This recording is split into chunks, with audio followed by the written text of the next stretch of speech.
월스트리트에서 가장 신비로운 인물 중 한 명인 에드워드 소프를 아시나요?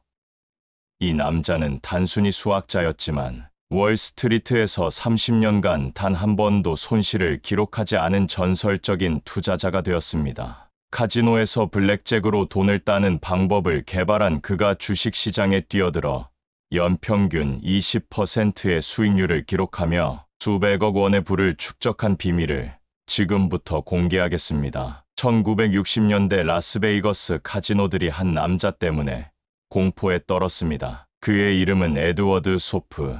MIT에서 수학을 가르치던 평범한 교수였죠. 하지만 그는 카드 카운팅이라는 혁신적인 기법을 개발해 블랙잭에서 카지노를 상대로 승리를 거듭했습니다. 카지노들은 그를 출입금지시켰고 그는 새로운 도전 무대를 찾아야 했습니다. 바로 주식시장이었죠. 소프가 주식시장에 처음 발을 들인 것은 1969년이었습니다. 당시 그는 수학적 모델링과 컴퓨터를 활용한 투자법이 주식시장에서도 통할 것이라고 확신했습니다. 그리고 그의 예상은 완전히 적중했습니다. 그가 설립한 프린스턴 뉴포트 파트너스는 1969년부터 1988년까지 19년간 연평균 15.1%의 수익률을 기록했는데 이는 같은 기간 시장 평균 수익률을 크게 앞선 성과였습니다. 여러분이 궁금해하는 것은 바로 이것일 겁니다. 도대체 소프는 어떤 방법으로 이런 놀라운 성과를 거둔 것일까요? 그의 투자 철학의 핵심은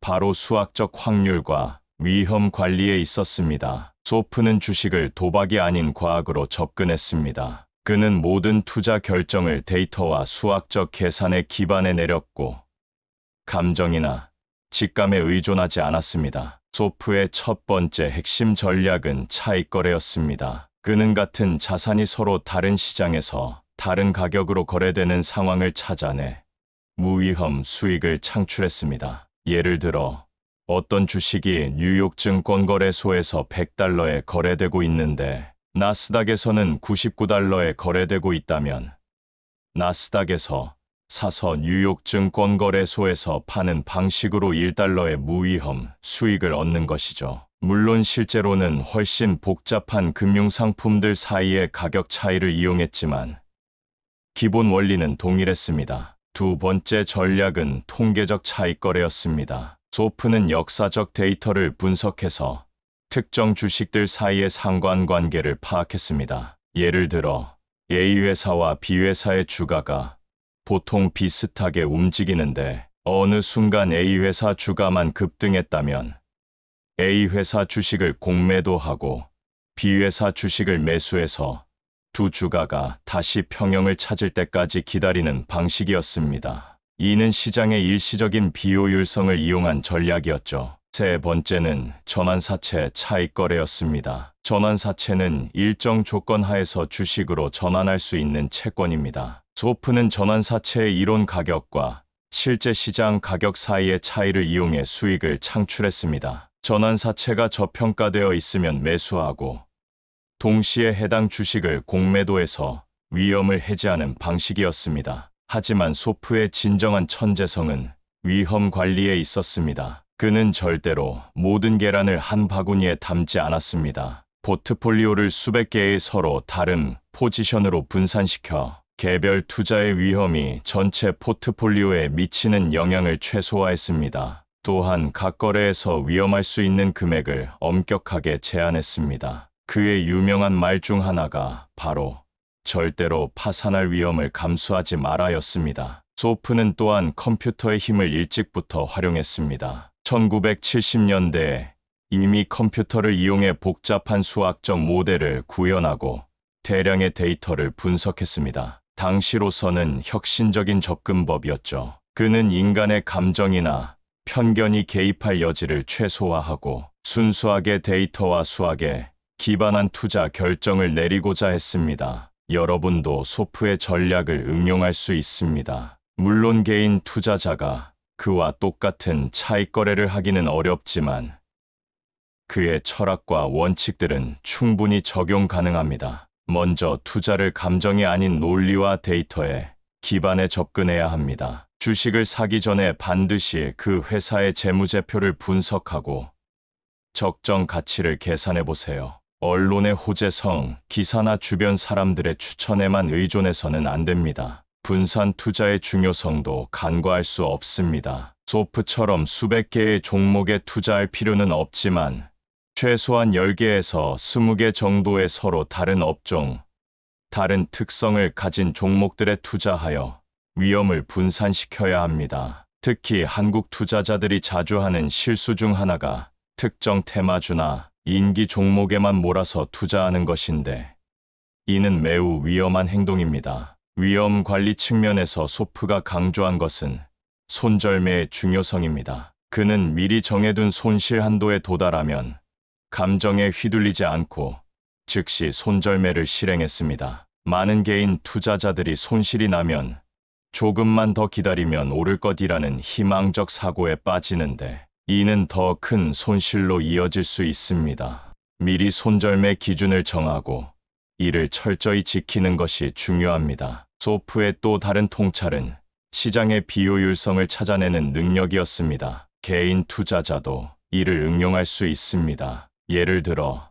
배당 락일 전후의 주가 움직임, 실적 발표 전후의 과도한 반응, 스핀오프나 합병 상황에서의 가격 왜곡 등을 주의 깊게 관찰하면 투자 기회를 찾을 수 있습니다. 중요한 것은 이런 기회들을 체계적으로 분석하고 접근하는 것입니다. 기술 분석보다는 기본 분석에 집중하는 것도 소프의 철학과 일치합니다. 그는 차트나 기술적 지표보다는 기업의 실제 가치와 시장 가격 사이의 차이에 주목했습니다. 물론 기술 분석도 도움이 될 수 있지만 그것만으로는 지속적인 수익을 보장할 수 없습니다. 기업의 재무 상태, 성장 전망, 경쟁 우위 등을 종합적으로 분석하는 것이 더 중요합니다. 소프가 강조한 또 다른 원칙은 인내심입니다. 그의 투자 성과는 하루아침에 이루어진 것이 아니라 수십 년간의 꾸준한 노력의 결과였습니다. 단기간에 큰 수익을 얻으려는 욕심보다는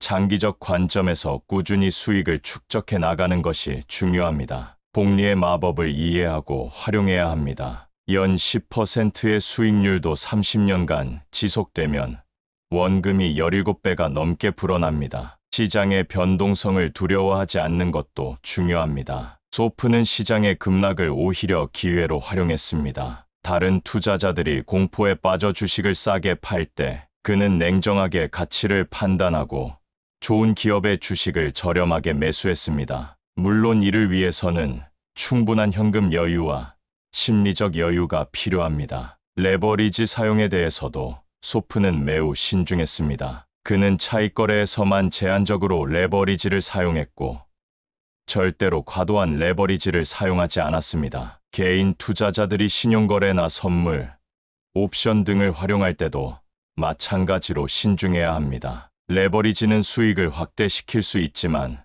동시에 손실도 확대시킵니다. 정보의 질과 속도도 중요한 요소입니다. 소프는 항상 정확하고 빠른 정보를 바탕으로 투자 결정을 내렸습니다. 개인 투자자도 신뢰할 수 있는 정보원을 확보하고 루머나 확인되지 않은 정보에 의존해서는 안 됩니다. 공시정보, 재무제표, 업계 보고서 등 공실력 있는 자료를 기반으로 판단해야 합니다. 심리적 편향을 극복하는 것도 소프로부터 배울 수 있는 중요한 교훈입니다. 확증 편향, 손실의 피성향, 과신 편향 등 인간의 심리적 특성들이 투자 판단을 왜곡시킬 수 있습니다. 소프는 이런 편향들을 최소화하기 위해 체계적인 프로세스와 규칙을 만들어 따랐습니다. 개인 투자자도 자신만의 투자 원칙을 세우고 이를 일관성 있게 실행하는 것이 중요합니다. 소프의 성공에서 놓치지 말아야 할 점은 그가 끊임없이 학습하고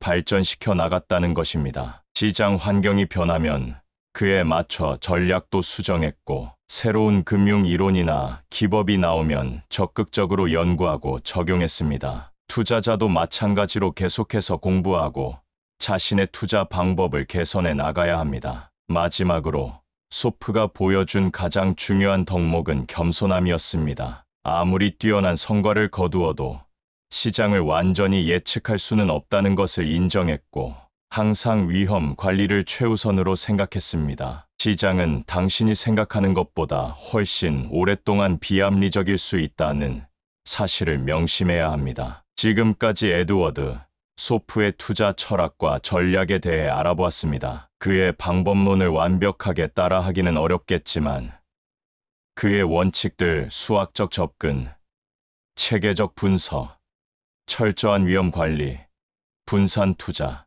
장기적 관점, 모든 투자자에게 유용한 지침이 될 것입니다. 여러분도 소프처럼 감정이 아닌 논리로, 추측이 아닌 분석으로, 욕심이 아닌 원칙으로 투자한다면 분명히 더 나은 성과를 거둘 수 있을 것입니다. 투자는 마라톤이지 단거리 달리기가 아닙니다. 꾸준하고 체계적인 접근을 통해 여러분만의 투자 성공 스토리를 만들어 나가시기 바랍니다. 소프의 투자법을 더 깊이 이해하기 위해서는 그가 실제로 어떤 상황에서 어떤 결정을 내렸는지 살펴볼 필요가 있습니다. 1987년 블랙 먼데이라고 불리는 대폭락 상황을 예로 들어보겠습니다. 당시 다우지수가 하루에 22% 급락하면서 전 세계 투자자들이 공황 상태에 빠졌습니다. 대부분의 투자자들이 손실을 줄이기 위해 패닉 셀링을 했지만, 소프는 오히려 이를 절호의 기회로 봤습니다. 그는 미리 준비해둔 현금을 이용해 우량주들을 대거 매수했고, 결과적으로 시장이 회복되면서 막대한 수익을 거뒀습니다. 이런 상황에서 소프가 보여준 냉정함의 비결은 무엇이었을까요?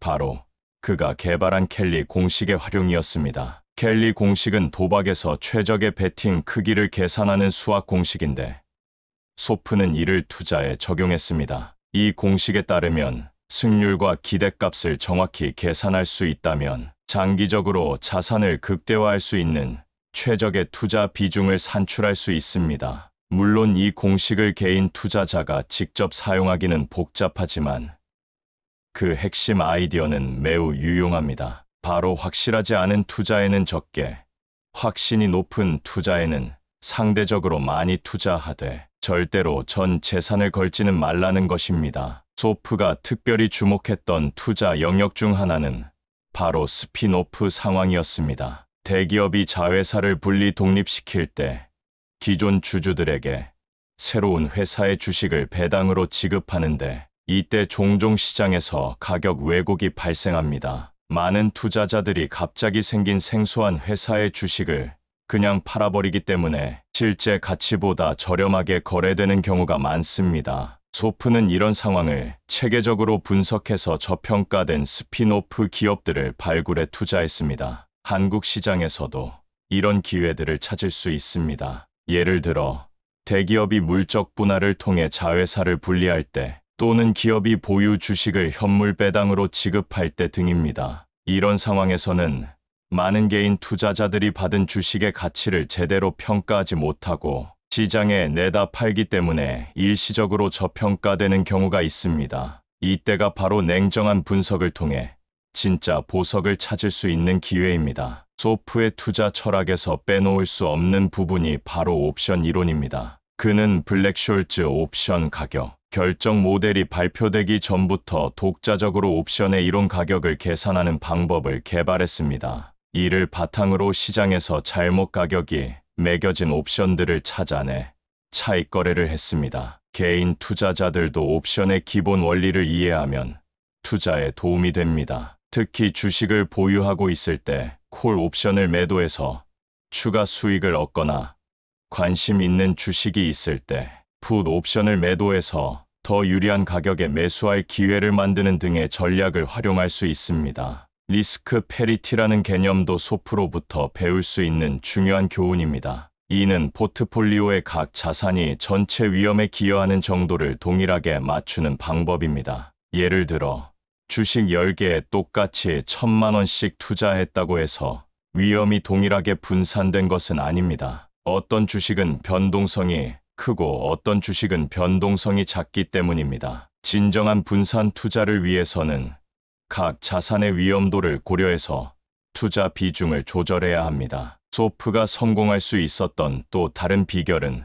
바로 백테스팅이었습니다. 새로운 투자 전략을 개발하면 과거 데이터를 이용해서 그 전략이 실제로 효과가 있었는지 검증했습니다. 물론 과거 성과가 미래를 보장하지는 않지만 최소한 논리적으로 타당한 전략인지는 확인할 수 있습니다. 개인 투자자들도 새로운 투자 아이디어가 있으면 과거 데이터를 이용해서 시뮬레이션 해보는 것이 좋습니다. 요즘에는 증권사에서 제공하는 백테스팅 도구들을 활용할 수 있습니다. 세금 효율성도 소프가 중요하게 고려했던 요소입니다. 그는 단순히 세전 수익률만 생각하는 것이 아니라 세후 실질 수익률을 극대화하는 방향으로 투자했습니다. 한국의 개인 투자자들도 마찬가지로 세금을 고려한 투자 전략을 세워야 합니다. 예를 들어 배당 소득보다는 양도 소득이 세금 면에서 유리할 수 있고 단기 매매보다는 장기 보유가